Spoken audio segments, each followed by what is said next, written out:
안녕하세요. 싹풀 이승희 세무사입니다. 다음 달 7월 중순경에 상속세 개편이 예정되어 있습니다. 이번에 개편이 확실시되고 있는 상속세와 관련해서 중요한 내용 중에 하나가 사전증여입니다. 사전에 이미 증여세로 신고하고 납부까지 다 완료했지만 과거 10년치의 모든 증여 내역을 상속세에서 합산해서 정산을 하게 됩니다. 그래서 제가 오늘 국세청에서 발간한 자료 중에서 증여 관련된 내용을 이해하기 아주 쉽게 설명을 드려보도록 하겠습니다.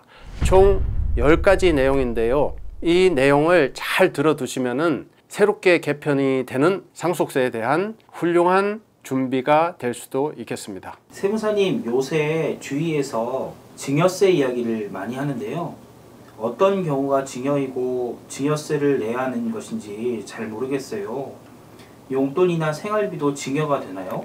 기본적으로 증여세법에서 증여로 봐서 세금을 매기는 항목은 원칙적으로 경제적 재산을 무상으로 이전하는 직접적인 증여만 해당이 됩니다. 하지만 세법에서는 광범위하게 과세할 수 있는 포괄주의 방식을 도입하고 있기 때문에 증여의제와 증여추정이라는 증여와 유사한 경제적 이득까지 과세를 하고 있습니다. 그렇기 때문에 오늘 말씀드리는 증여의 내용에는 직접적인 증여뿐만 아니라 증여추정, 증여의제까지 다 포함이 되어 있습니다. 그렇기 때문에 오늘 내용을 잘 이해하셔서 과거에 증여한 내용 중에서 신고를 하셔야 할 부분들은 빨리 증여세 신고를 하시는 길이 가산세를 줄일 수 있는 절세 방법이 될 수도 있겠습니다. 이번 영상을 통해서 평소에 어떤 게 증여이고 증여가 아닌 것인지를 잘 알 수 있겠네요.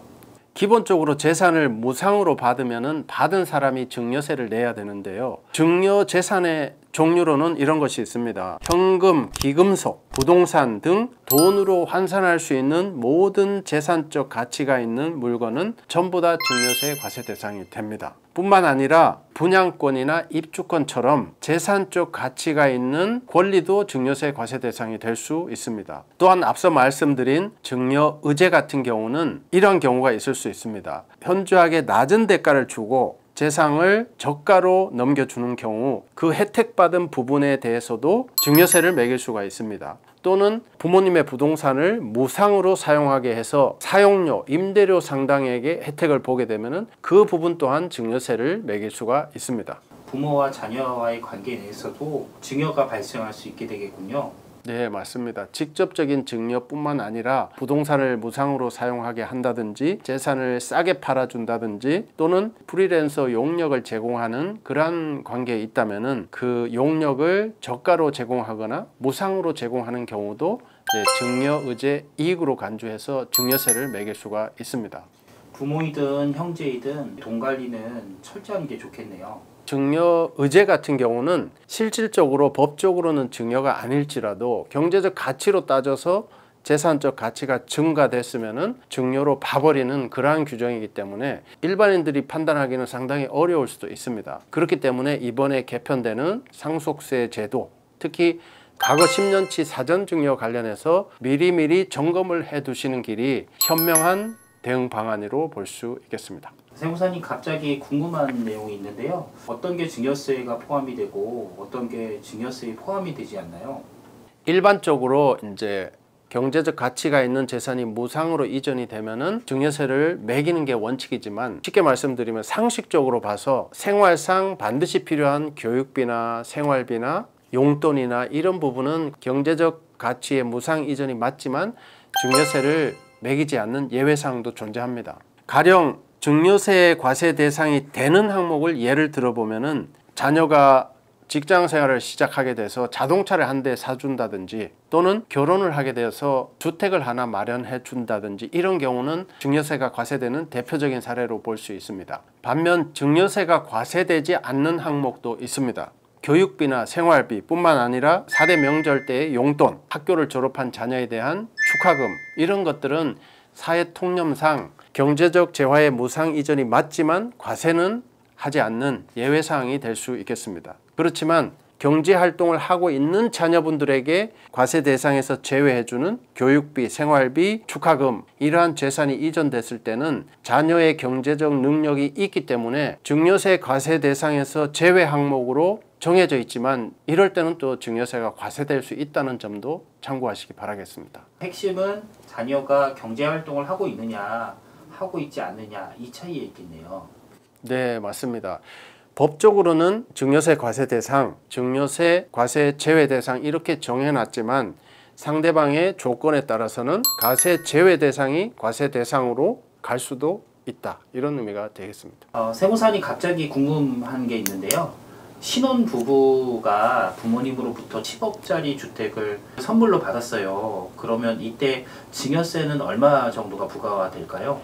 10억 정도면은 과거에 증여가 없다고 봤을 때 2억 초반대의 증여세가 나오게 될 수 있습니다. 엄청난 세금을 물게 되네요. 10억이면은 실효세율은 20% 초반대 정도, 2억 초반대 정도 될 수 있겠습니다.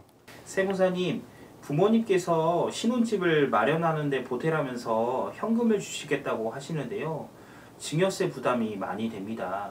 증여세를 적게 내는 방법은 없는지 궁금합니다. 증여세는 계산 구조가 아주 심플합니다. 모든 증여재산을 합산을 해서 공제만 빼고 나면 바로 세율이 적용이 되거든요. 그래서 구조가 아주 간단하기 때문에 쉽게 말씀드리면 비과세 해주는 금액이 수중자 기준으로 정해져 있습니다. 가령 뭐 배우자 같은 경우는 과거 10년치 통산해서 6억, 직계 존속 같은 경우는 5천, 직계 비속도 5천, 미성년자는 2천, 그리고 친인척은 이제 1,000만 원, 이렇게 딱 정해져 있는데 이 내용을 정확히 이해하시면은 활용도가 2배가 될 수 있습니다. 어떤 식으로 활용할 수 있나요? 가령 배우자 공제 같은 경우는 6억이잖아요. 그래서 이것도 활용을 이제 2배로 할 수가 있는데, 남편이 배우자한테 증여해서 배우자가 6억을 비과세 받을 수 있고, 배우자가 반대로 남편한테 증여를 해서 남편이 6억 공제를 받을 수 있고, 그래서 부부간에 도합 12억까지 비과세를 받을 수 있습니다. 그래서 보통 이렇게 부부간에 증여하는 경우는, 또는 부부간에 교환을 하는 경우도 있는데, 이럴 때는 이제 취득가액을 올려서 향후에 양도소득세를 줄일 수 있는 수단으로 활용될 수 있습니다. 양도세까지 어떻게 줄일 수 있나요? 지금은 이제 2월 과세 제도가 10년이 됐지만 과거에는 5년이었거든요. 그래서 장기간 보유할 목적이 있다면은 아주 오래전에 취득한 원가는 굉장히 낮기 때문에 이 취득원가 베이스를 증여를 통해서 상향을 시킬 수가 있습니다. 그렇게 되면은 시간이 아무리 많이 지나더라도 시세 차익은 많이 줄일 수 있다, 이런 의미가 되겠습니다. 일반인들은 이런 세테크에 대해서 잘 모르는데 우리 세무사님께서는 잘 설명해 주시네요. 아닙니다. 제가 이 밥 먹고 하는 일이 매번 이런 세무 일이다 보니까 밥 먹듯이 하는데, 여러분들도 여기에 20년 이상 종사하시면은 저보다 훨씬 더 밥 먹듯이 잘 하실 수 있습니다. 세무사님, 부모 자식 간에 5천은 너무 소액 같아요. 요즘 물가 상승률도 장난이 아닌데요. 억소리 나는 절세는 뭐 없나요? 있습니다. 사실 배우자 공제는 6억이잖아요. 그런데 부모 자식 간의 공제는 5천이거든요. 그것도 10년 동안 다 통틀어서 5천이니까 얼마나 작은 금액이에요. 5천 나누기 10 하면 1년에 500밖에 안 돼요. 그래서 이게 예전에 아주 오래전에 만들어진 공제제도라 좀 손을 보기는 봐야 되는데, 7월 달에 개편이 된다고 하니까 저도 뭐 기대가 많이 되고 있는 상황인데, 증여재산 공제가 개편의 물꼬를 탄 게 하나 있기는 합니다. 그게 바로 혼인공제 2억, 출산공제 2억 이건데, 이게 조금 아쉬운 면이 평생에 한 번밖에 2억을 못 써먹어요. 10년 동안 2억 이런 게 아니라 평생에 딱 한 번 이거라 좀 아쉽기는 한데, 그런데도 불구하고 5천에 2억까지 들어오니까 2억 5천이나 되잖아요. 그래서 요거를 활용하는 방법이 있는데, 혼인공제와 출산 입양공제 2억을 활용 단계에 가서는 또 테크닉이 있습니다. 그 부분은 진도를 빨리 빼라고 했으니까 일단 넘어가겠습니다. 다음에 구체적으로 알려주시면 감사하겠습니다. 다음 영상에서 디테일한 방법을 알려드리도록 하겠습니다.